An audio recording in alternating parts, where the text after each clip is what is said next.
Bonjour à tous, il y avait du monde dans les rues de Besançon pour le carnaval hier, un événement gâché ce matin par la polémique. Des militantes du collectif identitaire Némésis ont brandi des pancartes et déployé une banderole à caractère xénophobe lors du défilé. Ce n'est pas la première fois puisqu'en 2024, des faits similaires avaient conduit la maire de l'époque Anne Vigneault à saisir la justice.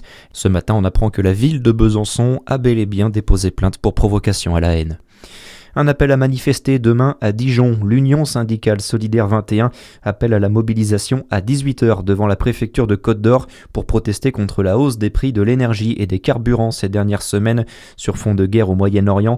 Le syndicat demande notamment l'augmentation immédiate des salaires et la revalorisation des prestations sociales. Important accident de la route cette nuit en Saône-et-Loire. Un homme a été transporté en urgence absolue sur le centre hospitalier de Paray-le-Monial. Il a fait une sortie de route seul au volant de sa voiture entre Beaubry et la Clayette dans le Brionnais.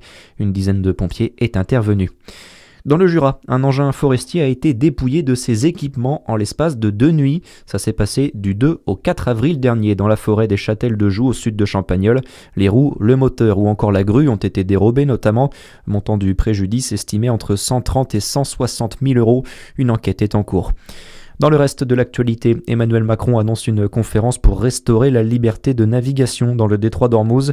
Elle sera organisée avec le Royaume-Uni, précise le chef de l'État. Une réunion dans les tout prochains jours des pays prêts à contribuer à une mission multinationale strictement défensive.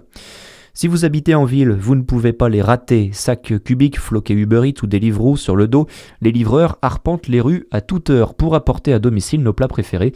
Des travailleurs au quotidien harassant selon une étude de l'association Médecins du Monde. En moyenne, ces livreurs travailleraient 63 heures par semaine pour l'équivalent d'un SMIC. Le tout en étant constamment mis sous pression par les applications, mais aussi les clients, selon Fabien Tosolini, le délégué général d'Union Indépendant, premier syndicat du secteur. Et encore lundi, nous avons eu un livreur qui a subi des injures raciales de la part d'une cliente qui était alcoolisée et qui a dénoncé auprès d'Uber Eats le fait que ce livreur avait commis un acte sexuel sur cette cliente. Donc le livreur est évidemment tombé des nues et en même temps a été désactivé, a perdu son travail.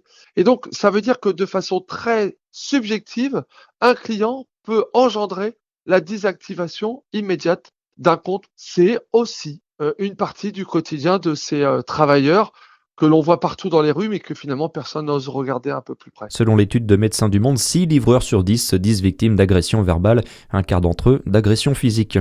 On termine avec un mot de foot. L'Olympique lyonnais se relance dans la course à la Ligue des Champions. Les Lyonnais se sont imposés 2-0 face à Lorient hier soir en clôture de la 29e journée de Ligue 1. Ils sont 5e au classement aujourd'hui, à 2 petits points du podium. Très bon après-midi à tous sur Fréquence Plus.